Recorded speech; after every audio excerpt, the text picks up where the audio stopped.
राधे राधे। कुंज बिहारी श्री हरदास आप सभी को अन्नकूट एवं गोवर्धन पूजा की हार्दिक शुभकामनाएं।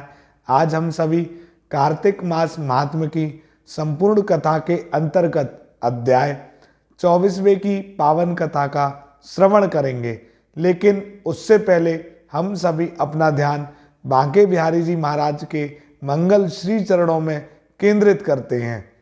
राधा मेरी स्वामिनी, मैं राधे जू को दास, जन्म जन्म मोहे दीजियो, श्री वृंदावन को वास। नमः कुंज बिहारिण्य, नमः कुंज बिहारिणे, स्वामी श्री हरिदासाय, गुरुनाम गुरुवे नमः। श्रीमद बिहारी चरणम शरणम प्रपद्ये। तो बांके बिहारी जी महाराज के चरणों का आश्रय लेते हुए 24वें अध्याय की आप सभी कथा का श्रवण करें।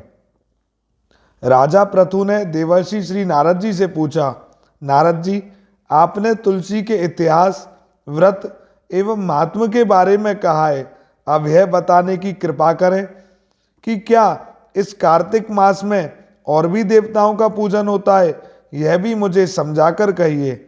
श्री नारद जी बोले, पहले समय पर्वत के निकट कर्तिपुर में एक धर्मात्मा धर्मदत्त नामक ब्राह्मण रहता था। वह भगवान विष्णु के सारे व्रत करता था और आठों पहर उनकी भक्ति में ही लीन रहता था। एक दिन कार्तिक मास में वह एक रात शेष रह जाने पर जागरण के लिए भगवान विष्णु के मंदिर में गया।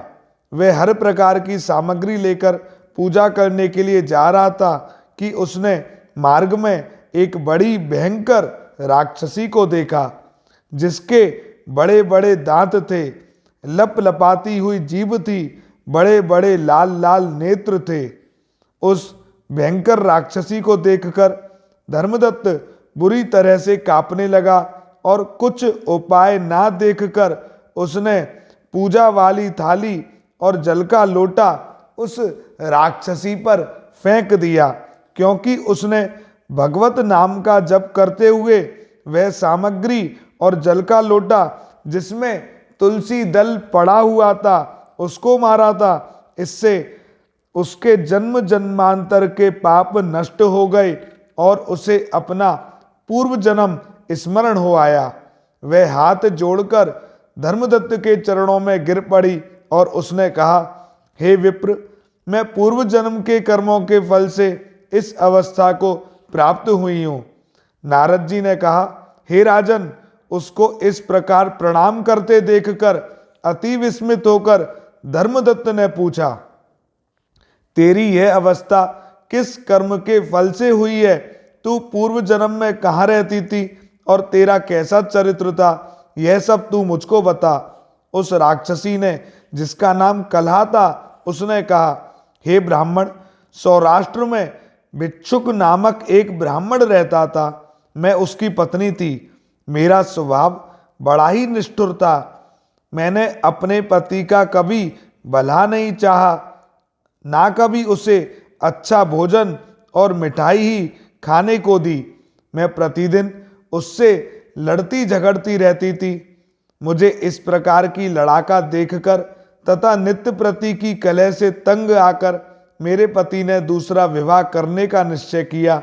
यह सुनकर कि मेरा पति दूसरा विवाह कर रहा है, मैंने उसके दूसरा विवाह करने से पहले ही विष खाकर आत्महत्या कर ली। मेरी मृत्यु के पश्चात यम के दूत आए और मुझे पकड़कर गदा मारते हुए यम के पास ले गए। यमराज ने मुझे देखकर चित्रगुप्त से पूछा, हे चित्रगुप्त, इसने क्या कर्म किया है? जो भी कर्म इसने किए, अब इसको उनका फल भोगना होगा। चित्रगुप्त ने यमराज से कहा, इसने अपने जीवन में कोई अच्छा काम नहीं किया है। यह सदा अपने पति को खराब भोजन देकर स्वयं अच्छा भोजन खाती रही है, इसलिए अब यह विष्ठा खाने वाली होगी। इसको अब सुकरी का जन्म दिया जाए। चूंकि यह अकेली ही पाक के बर्तन में भोजन करती थी, इसलिए यह अपने बच्चों को खाने वाली बिल्ली हो। इसने चूंकि अपने पति पर क्रोध करके आत्मघात किया है, इसलिए यह प्रेत योनि में जाएगी। अब आप इसे अपने दूतों द्वारा मरु स्थान में भेज दीजिए। वहां पर वह बहुत दिनों तक प्रेत योनि में रहकर फिर यह पापिन अपनी तीनों योनियों को भोगे। हे विप्र, अतः मैं 500 वर्षों से प्रेत योनि में हूं और भूख प्यास के कारण नित्य दुखी रहती थी कि एक दिन भूख से तंग आकर मैं एक वैश्य के शरीर में प्रविष्ट हो गई और उसके शरीर द्वारा मैं कृष्णा और वेणी के संगम पर इस देश में आ पहुंची। मैं उस वैश्य के शरीर में रहती थी कि एक दिन भगवान शंकर व विष्णु भगवान ने मुझको बलात् उसके शरीर से बाहर निकाल दिया। फिर मुझे आप दिखाई दिए और आपके लोटे में से तुलसी जल का एक छींटा मेरे ऊपर पड़ा, जिससे कि मेरे सब पाप नष्ट हो गए। हे ब्राह्मण, अब आप मुझे यह बतलाइए कि आगे होने वाली तीनों योनियों और इस प्रेत देह से मेरी मुक्ति किस प्रकार होगी। धर्मदत्त कलह की बात सुनकर और उसके पिछले कर्मों और उसकी वर्तमान अवस्था को देखकर बड़ा दुखी हुआ और उसका दुख देखकर उसका चित्त पिघल गया। फिर उसने दुखी भाव से कहा। इसके आगे की कथा 25वें अध्याय में है। तो आज हमने तुलसी जल का एक छींटा किस प्रकार कलह पर जब पड़ा तो वो अपने पूर्व जन्म को स्मरण करते हुए धर्मदत्त के आगे गिड़गिड़ाने लगी, प्रार्थना करने लगी कि इस योनि से मुझे बचाओ। अब 25वें अध्याय में हम आगे की कथा का श्रवण करेंगे कि कैसे कार्तिक मास के प्रभाव से राक्षसी का भी उद्धार हुआ। तो आज की वीडियो में इतना ही। इस वीडियो को आप ज़्यादा से ज़्यादा शेयर करें और बांके बिहारी जी महाराज की भक्ति प्रतिदिन आप सभी ऐसे ही करते रहें। ठाकुर जी की असीम अनुकंपा से हम सभी प्रतिदिन कार्तिक मास की कथा का श्रवण कर रहे हैं, जिसमें अब तुलसी महात्म चल रहा है और तुलसी मिश्रित जल का एक छींटा भी क्या से क्या कर देता है। आज इसी की कथा हम सभी ने सुनी है। बांके बिहारी जी महाराज की असीम अनुकंपा आप सभी पर सदैव बरसती रहे। श्री कुंज बिहारी श्री हरदास। बोलिए श्री बांके बिहारी लाल की जय। स्वामी श्री हरदास जी महाराज की जय।